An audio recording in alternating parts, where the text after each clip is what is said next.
So, terminology management.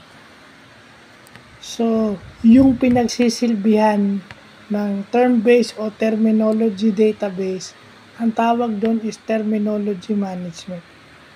So, yan ang proper way of storing, managing, organizing client and industry-specific terminologies. So, ibig sabihin, sa isang specific field, kahit anong field yan, people involved, kung may formulation yan, kumawa yung amount ng formulation, kung may suka, may measurement yan, may volume, lahat yun nakalagay.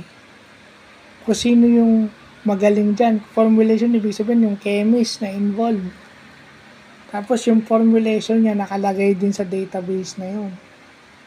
Kasi kung may update yun, dun din niya ipapasok sa term base na yun. Diba? So, yun yung terminology management. Yung paggamit ng technology to secure or to store in a proper way yung industry-specific information. Kahit yung clients nun. Information about the clients. Expertise ng clients. Kaya nga terminology kasi specific. Dun lang sa field na yun. Kahit anong field yan. So, maganda at nalalaman natin, no?